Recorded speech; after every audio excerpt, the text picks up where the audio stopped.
Okay, here's the deal. There aren't really any videos out there that explain America's national debt in detail from front to back. So in this video, let's do exactly that. But let's do it with functional terms and history that actually makes sense, with knowledge you can actually apply. I'm Jake the Lawyer, and welcome back to Internet Esquire.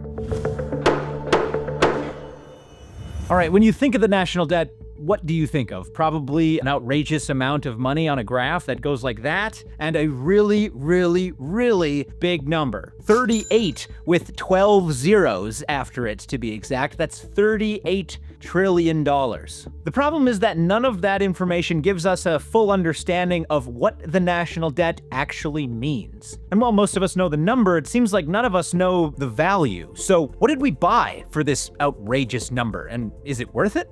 Here's the secret. Underneath the entire system of American and global finance, what America is actually buying for its national debt isn't healthcare for grandma or long-range missiles. It's a belief system. He's beginning to believe. And not a belief of religion, but of a belief in the value of the dollar. And yet, ironically, nothing does more to grow the national debt than of a belief in the value of the dollar. And like most things in economics, this seems absurd and contradictory, but as we'll see, everything else about the debt begins to make sense when we view it from this perspective. Global stability, the US job market, and how long we can keep all this up for all begin to become a lot more clear. All right, this is the mandatory time in the video where I have to explain the technical definition of the national debt, followed by the technical definition of surpluses and deficits. Are you ready? Let's go. America's national debt is the total amount of all money the federal government has borrowed and not yet paid back. And here's how we accumulate this debt. If in a given year, the government spends more money than it has, it simply borrows the rest. The process is pretty simple. Congress comes up with a budget for the fiscal year, which goes from October 1st to September 30th the following year, and it's also why the government seems to shut down every October, but that's for another video. Anyway, once that budget is agreed upon, they send that off to the US Treasury to actually write the checks and spend the money. That's the Treasury's job. It's sort of like the federal government's accountant, while the Federal Reserve is like the government's bank. And the Treasury, as the accountant, is responsible to spend the amount of money Congress tells it to spend. When that money is set aside, we call that an appropriation, and when it actually goes out the door in the form of money to somebody else, we call that outlays. And the Treasury is also responsible to collect the money Congress tells it to collect, typically in the form of tax revenues, but also from other revenues. In any fiscal year, if the Treasury spends more in outlays than it collects in revenues, we call this a deficit. And if it makes more money in revenues than it spends in outlays, we call this a surplus. Deficits and surpluses are tallied against the national debt each year. Deficits add to the national debt, and surpluses reduce the national debt. So that's the technical answer of what is the national debt. Now let's move on to the stuff that actually matters. Okay, so just understanding mechanically what the national debt is doesn't really get us anywhere, does it? That's because it's such an outrageous amount of money, we have to gauge it against something in order to understand what it's worth. And the first way we do this in finance and economics is by measuring it against America's gross domestic product, or GDP. Gross domestic product is the total monetary value of all final goods and services produced within a country within a given fiscal year. And last year, it was $31 trillion. This is known as nominal GDP because it just measures total dollars without regard for cost of living or other things like that. When you get into purchasing power parity territory, you're talking about real GDP, and that's something that economists use for other things. So just know for this video, when I say GDP and I'm talking about the national debt, I'm talking about nominal GDP. Okay, so looking at 2025 data, the total GDP of America was $31 trillion, and the total national debt was about $38 trillion. When you compare the two, this is known as your debt-to-GDP ratio. Sorry, debt, you got ratioed. You shouldn't have posted that on Twitter, debt. America's GDP just ratioed you. Ooh. Anyway, the debt-to-GDP ratio in 2025 was about 125%, or put inversely, it means that the total amount of debt we have is about 23% greater than what we produce in total value each year. Now let's contextualize exactly why debt-to-GDP ratio is the correct way to look at our national debt, rather than just looking at the total dollar amount. If you take the debt in 1946 as a percentage of the economy then, and you compare it to 2026 as a percentage of our economy now, you can more accurately look into the past and see relatively the size of the debt we're carrying now versus the size of the debt we were carrying then. If you don't use debt-to-GDP ratio, the graph looks like this. Now put the two together and see what it looks like. This is why it's important to look at national debt as a percentage of GDP. And if we zoom out a little further, here's a graph of debt-to-GDP ratio going all the way back to 1791. But here's where it becomes problematic. Let's take a look at where it's projected to go. Ugh, that doesn't look good at all. And that's because it's not, but it's not all doom and gloom. We'll get into that. For now, let's talk about treasury bonds. Bond. James Bond.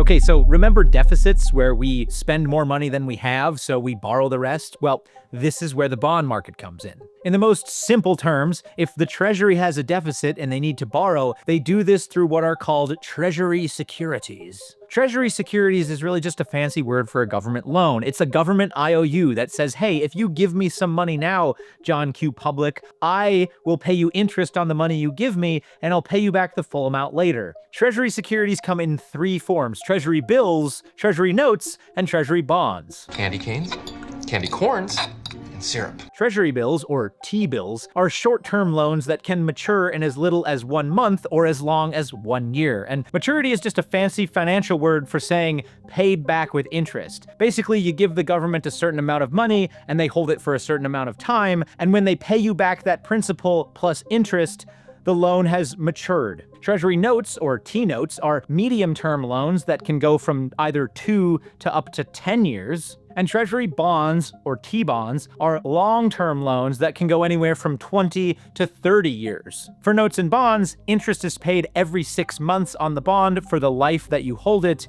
and then at the end, the government pays you back the face value that was actually written on the bond 20 or 30 years ago. T-bills work slightly different because of their short-term nature. Typically, those are actually sold at an amount less than face value. Anyway, if none of that makes sense to you, don't worry about it. Just know that the bond market is how we actually issue US debt and make up for those deficits. Also, just note that even though there's T-notes, T-bills, and T-bonds, basically everyone just refers to it as the bond market. My name's Bond. Bond. James Bond. They might not all be Sean Connery, but they're all still Bonds. You're welcome. I did that. Who's your favorite James Bond? Comment below.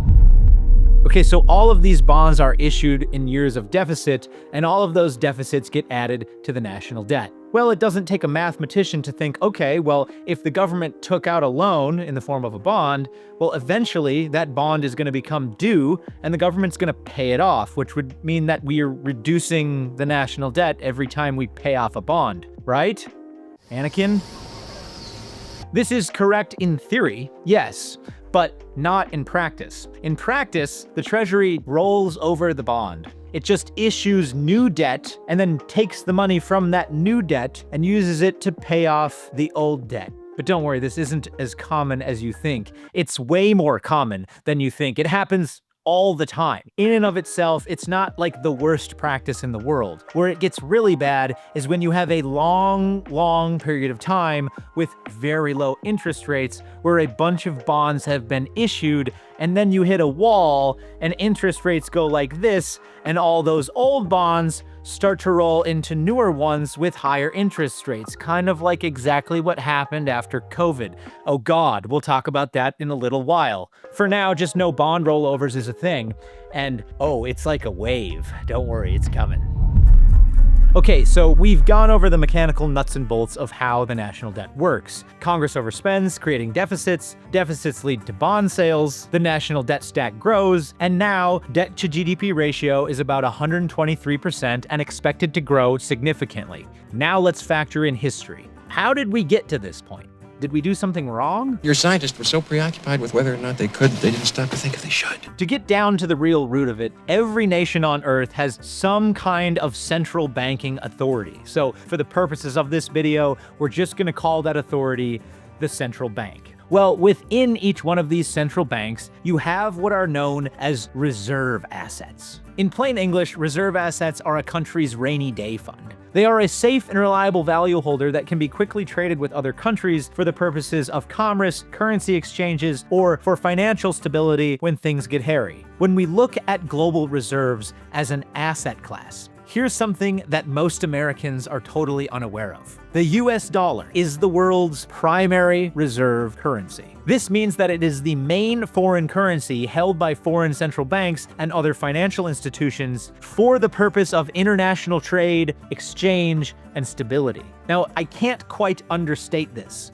Here's the scale of what we're talking about. Foreign central banks, as in not the US central bank, hold about 58% of their reserve assets in the form of US dollars. Dollars are on one side of about 88% of global currency exchanges. And about 55% of global trade is done in dollars, even when the US isn't one of the trading partners. So when I say that the dollar is the world's primary reserve currency, which underpins a belief in its value across global economics, this is what I'm talking about. But being the world's primary reserve currency isn't always everything it's cracked up to be, and it wasn't always this way. You see, the dollar evolved into its position as the global reserve currency following the Bretton Woods Conference of 1944. Yet nobody knows what it means. But it's provocative. No, it's not. It's Gets the people going. No one's ever heard of it. But fundamentally and factually, a couple weird things happened out of it. Number one, the IMF and the World Bank were created from it. I wonder if that's why we've never heard about it in public schools. Anyway, the Bretton Woods Agreement did something else too. As World War II was drawing to a close, representatives from around 44 countries got together and agreed to fix their currency to the US dollar, and the United States agreed to fix the dollar directly to gold. In plain terms, this created a gold standard, where the price of gold was fixed to the dollar at $35 per troy ounce. Now, after Bretton Woods, each foreign currency got a conversion rate that was directly tied to the dollar. But here's the key.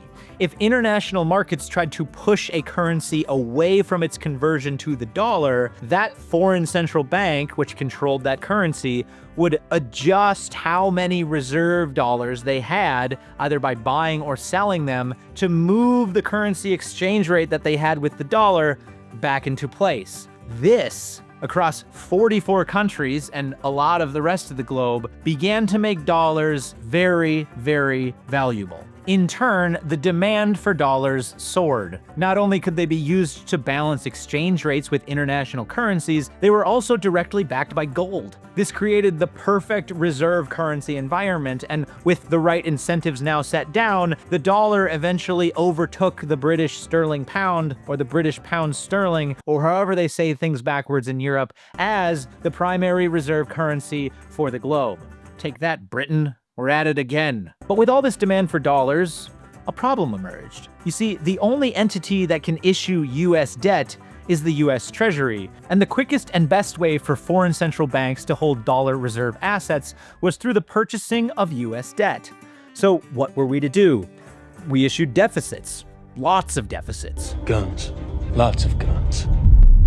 Well, deficit spending flooded global reserves with dollar reserve assets and increased global stability. This also came with a cost. If every dollar reserve could be exchanged directly to gold, how long would confidence in the gold standard remain the more debt the US issued? This problem is known as Triffin's dilemma. Named after Belgian-American economist Robert Triffin, it is the built-in conflict that arises when your currency becomes the global reserve currency. The more deficit spending you do to meet global dollar demand, the more you actually weaken the value of the dollar over time. Think about it this way. Obviously, deficit spending is borrowed money, but when the Treasury actually writes the check and spends the money out of their account, it hits the real world and it gets deposited into the commercial banking system as any other dollar would. Now remember, I'm speaking in rudimentary, very general terms for the purposes of simplicity and clarity, so finance gurus, forgive me if I pass over some nuance here. Let's keep going. Over time, this deficit spending is almost certainly guaranteed to have a second-order effect on the economy, which we call inflationary pressure.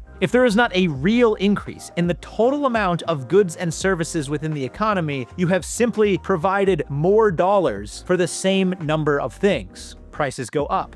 Getting back to Triffin's dilemma then, this is exactly the situation we found ourselves in the late 1960s. With deficit spending for the Vietnam War and other social programs like Lyndon Johnson's Great Society, all of that spending collided with a tight, near-full employment economy. And suddenly, there were a lot more dollars lying around, both in the United States and in global cash reserves, and people started to get a little nervous about the actual ability of dollars to convert to gold. As confidence wobbled, foreign officials increasingly began converting their dollar reserves for gold. This mounting pressure to call in gold reserves eventually created a bank run on US gold, and by mid-1971, a full-blown economic crisis had developed. Countries demanded conversion, the US didn't want to deliver, and then President Richard Nixon had a choice to make. He could either continue converting and drain US gold supplies, or break from the gold standard. And on August 15th, 1971, that's exactly what he did. I have directed Secretary Connally to suspend temporarily the convertibility of the dollar into gold. I like how he said temporarily suspended. It's been 55 years, Dick. Tricky Dick. Now, once this happened, it officially ended the Bretton Woods financial regime, and the US dollar became a true fiat currency, which is a government-issued currency that is not backed by any physical commodity such as gold. The gold standard was done. And you might be tempted to look at this series of events and say, well, there it is. That's the reason. That's the reason why the national debt is so high. We came off of the gold standard. We became a true fiat currency, which means we can print as much money as we want, and everything went to hell in a handbasket. Well, there are certain aspects to this that are sort of truths. The primary thing to note here is that even after we left the gold standard, the fundamental problems of Triffin's dilemma did not go away. We didn't fall victim to our fiat currency by overprinting. There was still a huge demand for safe reserve assets. Everyone still held the dollar as that safe reserve asset. The US still supplied those dollars and ensured that the global economic order still ran through the United States. And yet, continued demand for the dollar still slowly weakened its value over time. So in a sentence, demand for the dollar was still the #1 reason for the erosion in its value even after we left the gold standard. But I want to be very careful when I say this because it sounds like America just sort of stumbled into this position. No, nothing could be further from the truth. We were very okay with pumping the world with dollars in order to become the global reserve currency, and we actively pursued this as our foreign policy for decades. First and foremost, the goal of the post-war era and into the Cold War was obviously to beat the Soviets and establish Western global dominance. If we could get the West and the rest of our post-war allies to buy into the system of belief in the value of the dollar, we would win. And if the US did not deficit spend and issue dollars to the rest of the world, we risked global instability and recession. So when you boil it all down, the goal was very simple.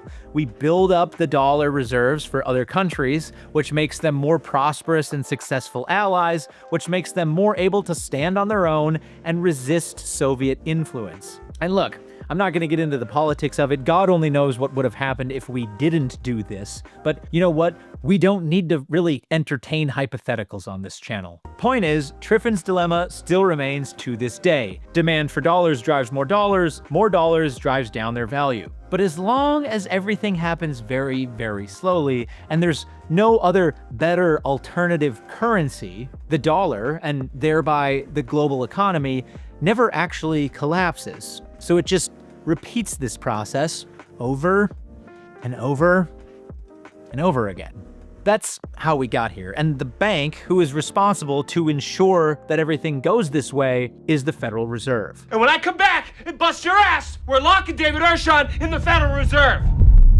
Otherwise known as the Federal Reserve System, the Federal Reserve is the central banking system of the United States, which we often just simply refer to as the Fed. Now, because it is not a bank, but instead a series of 12 regional banks with a board of governors and other decision-making committees, we refer to it as the central banking system or the Federal Reserve System, but it's the United States Central Bank. In today's world, the best way to think about it is as the boss bank of all other banks. It's where the banks bank. The primary job of the Fed is otherwise referred to as its dual mandate, to try to create maximum employment and stable prices, or stable inflation. The way that the Fed accomplishes its dual mandate is through just what we call monetary policy. I could spend an entire video series just on monetary policy, but for the purposes of understanding the national debt, just know that all monetary policy effectively points back to controlling short-term interest rates.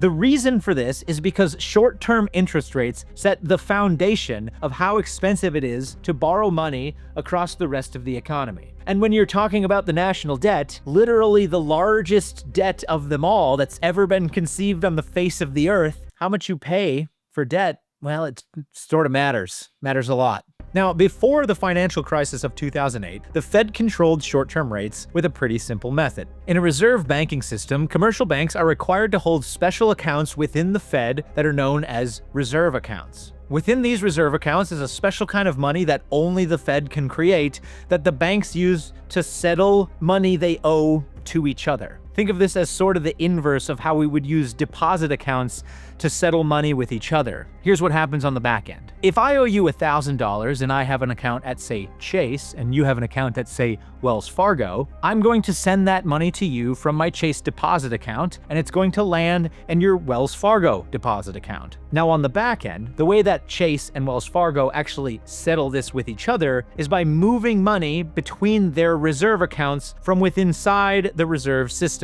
This is why I say the reserve system is like the upside-down netherworld to the deposit system and the rest of the real money world. Now, the point is, if you multiply this process by 1 million transactions a day, eventually, at the end of the day, you'll get one bank who owes another bank, and they use those reserve accounts to settle what they owe to each other. Now, important note here. Prior to 2008, we lived in a scarce reserves system. The Fed issued just enough reserves so that banks could meet their reserve requirements and settle what they owed to each other, with only a thin layer left on top of that. Since reserves basically paid nothing at that time, banks had little to no incentive to have more in reserve than they otherwise needed to. If a bank did have extra money in reserve, the only way that it could make any money on it at all was by lending it to another bank overnight and charging what we call the federal funds rate. So the entire system ran on a very small cushion of money with very active overnight lending, and the Fed used their appropriate monetary policy tools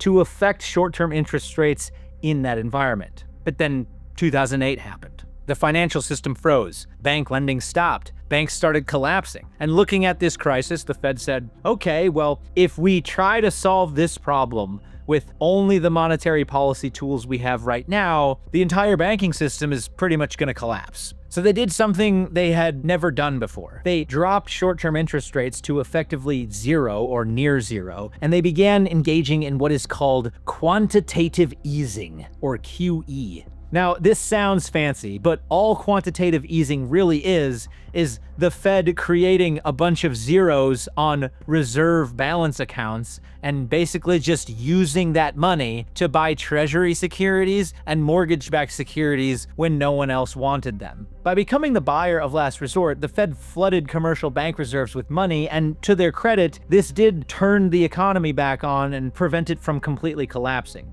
In addition, this flood of financial backing into the treasury market made the cost of borrowing for the federal government much, much cheaper than it otherwise would have been.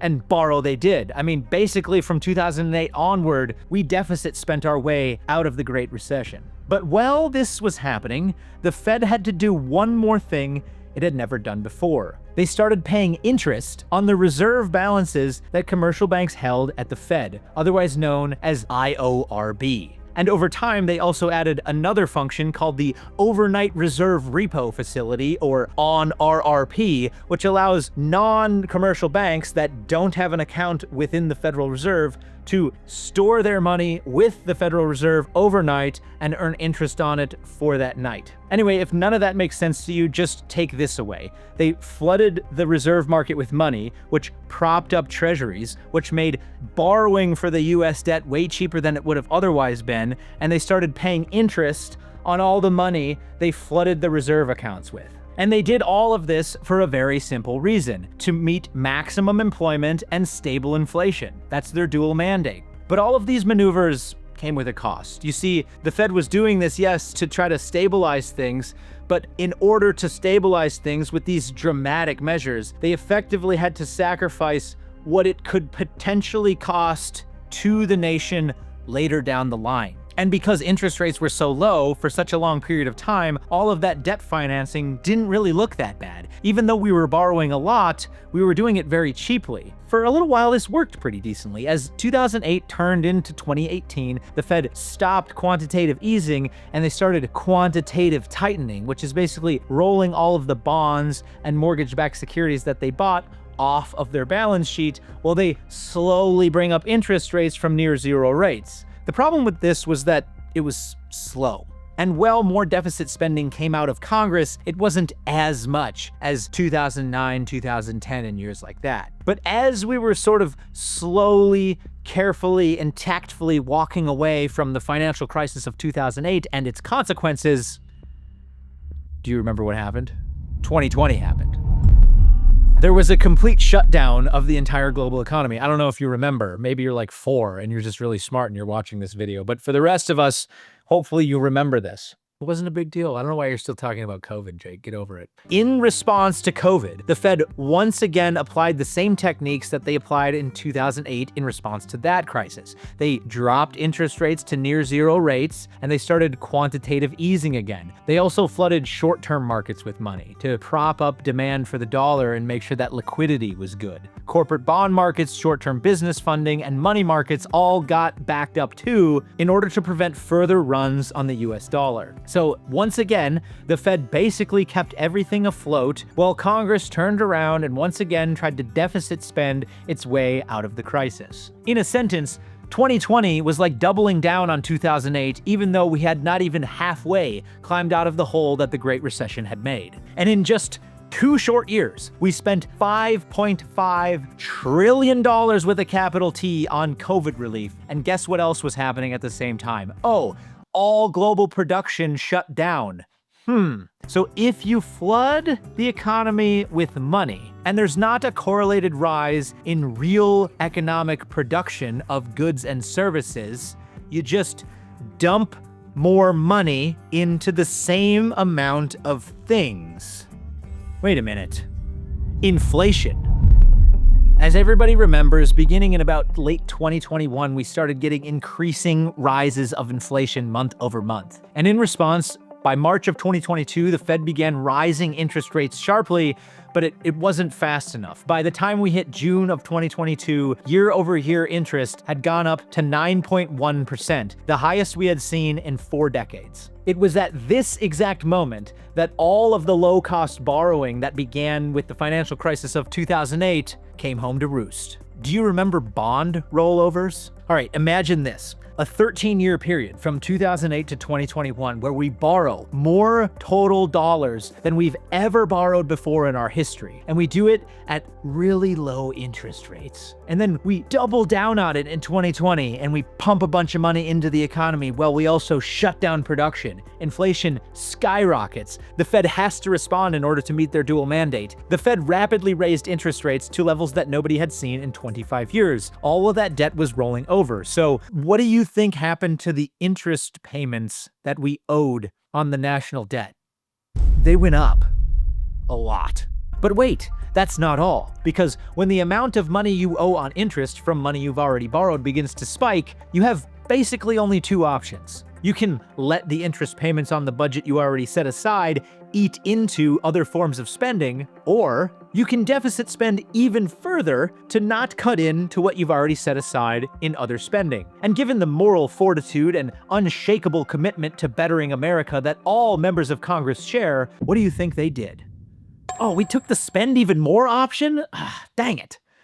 I was really hoping they'd change their ways. Unsurprisingly, debt service payments in fiscal year 2025 passed $970 billion. That's almost $1 trillion with a T. This passed a significant spending threshold. Do you remember during the global war on terror when everyone complained about how much we spent on the military? Well, guess what? In 2025, how much we spent servicing the debt, just paying interest on it, exceeded the entire military budget for the same year. And both the Congressional Budget Office and the Federal Reserve Bank project that our debt-to-GDP ratio over the next 30 years will look something like this.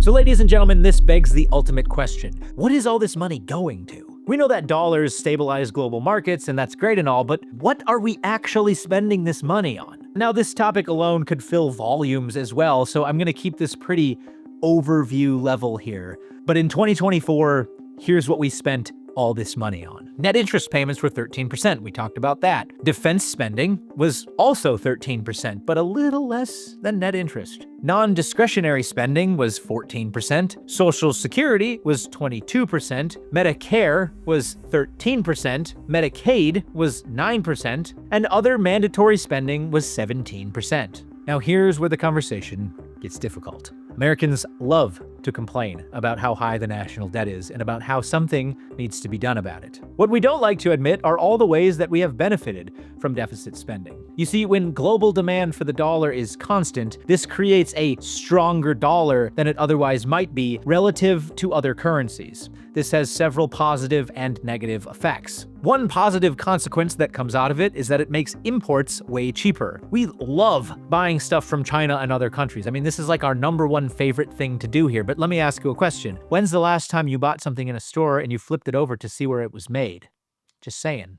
The reason why so many things are made abroad now and imported into the United States is exactly because of this strong dollar scenario. The negative consequence to a strong dollar environment is that things made in America are more expensive both to export and to buy even here in America when there are cheaper imported alternatives. And after 75 years of being the global reserve currency, surprise, surprise, this has had a downward effect on long-term US manufacturing. The result is a long-term hollowing out of US domestic production, as a larger and larger portion of the US economy and jobs moves from goods to services as we continue to import all of the crap that we need. This doesn't mean nothing gets made here, still a bunch of things get made here, but it definitely matters. But let's not stop there, because one of the other negative consequences is that the things we can't import get even more expensive, like housing. Housing is wonderful if you own a house. It's just absolutely wretched and horrible if you are trying to get into it.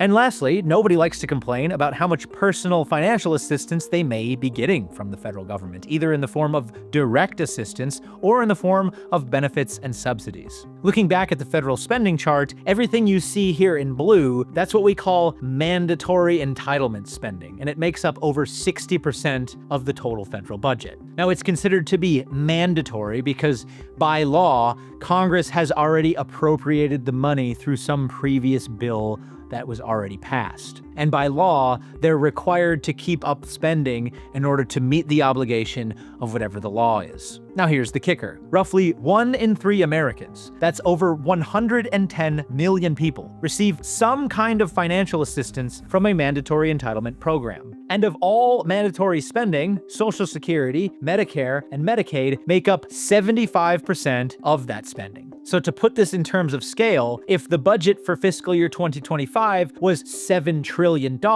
then the amount of money that went to mandatory entitlements was $4.2 trillion. And as such a large portion of every fiscal year's budget, there is no doubt that these programs directly contribute to the expansion of the national debt. And of course, they're not the only thing leading to the national debt. Everyone has a role to play in this, and every dollar has a role to play in this. But if you are receiving financial assistance from the government in any way, a portion of that assistance is coming in the form of debt. And that's not me arguing against grandma getting her Social Security benefits. That's just me saying this is how we provide that assistance. The next part of the debt is the green area. It's what we call discretionary spending. Discretionary spending is any money that has not previously been appropriated, typically stuff that runs in yearly cycles, and each year for the fiscal year, Congress needs to reappropriate the spending in order for the spending to continue. This is 27% roughly of the total federal budget, and it's also the thing that causes the government to shut down nearly every October. About half of it goes to the military, and the other half goes to Well, things. This is where Doge was doing all the work. They specifically were just digging into non-military discretionary funding, and this is where they found all that crazy stuff. What's funny about this is that we're not really going to argue with how much budget the military gets, so there goes 13% right there. And that leaves 14% of the total budget of $7 trillion to be left over and to be fought for every October. So from that perspective, 86% of federal spending we just don't talk about because it's sort of already been allocated. And then we fight over the scraps from the main budget table, all while real people who are trying to do real things in the real world and live normal lives are suffering. Anyway, going back to the budget pie chart, the last heavy hitter is the one there in red. That's net interest, which we already talked about. But here's the thing, sure, this is only 13% of the budget right now. This is expected, though, to continue to grow every year for the foreseeable future. Now, as this does, it will continue to ask us the critical question: do we want to cut existing programs or deficit spend even more in order to keep those programs going? And the reason for this, when you think about it mathematically, is fairly straightforward, and it's what we call crowding out. If you have a roughly set-aside budget, say of $7 trillion or something around there, the more that interest rates rise every year, the more that it cuts into what you have to spend. You have mandatory spending on mandatory programs, you have mandatory spending on net interest that keeps rising. Well, both of those things together, as they increase in cost, pushes out discretionary spending, makes you have to make even harder choices about what you're going to spend money on. And the worst thing about rising interest payments is they are 100% non-negotiable. You owe the money whether you like it or not, and the reason why you owe that money is because you have a bunch of old debt that you didn't actually ever pay for. You just kept rolling it over. If we were to fail to make payment on these interest payments, that would effectively collapse the dollar, which would collapse the global economy, which would collapse global stability, and that's not something we can do. That's not something that anybody's gonna do.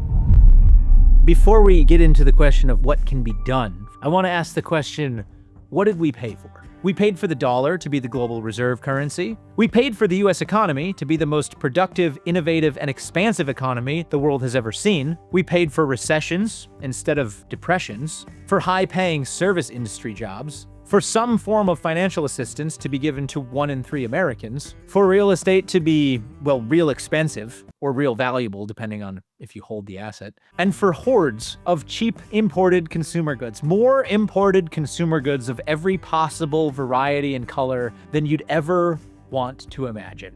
Oh, and we also paid for the federal government to be the largest employer in the nation, followed only by Walmart and Amazon, our chosen 2 distributors of cheap consumer goods. Now, of course, me summarizing the debt picture just down to this sentence doesn't quite do it justice, but my question is this: if we had to go back, would we do anything differently?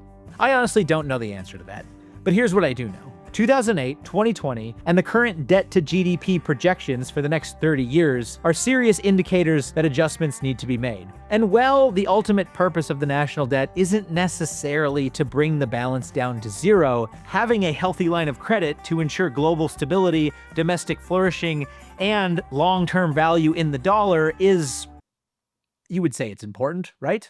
So would I. The silver lining is that even though the national debt is staggering when it comes to the total dollar amounts and its costs, bringing the national debt into a more manageable position is within the realm of possibility. But we do need to do something about it now. Some propose substantial spending cuts, while others propose substantial tax increases. Some say we need economic growth and innovation, while still others say that we need to reform mandatory entitlement programs. The reality is that we probably need a little bit of all of this over a long period of time. Real economic growth, followed by natural, balanced inflation, with honest spending cuts and some additional taxation, is honestly probably the only true path forward. But taxes can't go to just more government programs. Economic growth must be real. That means jobs, actual goods, actual services, actual innovation. Inflation is useful to outgrowing a national debt, but it also must be kept under control. And reforming Social Security, Medicare, and Medicaid must be done responsibly, recognizing our current financial position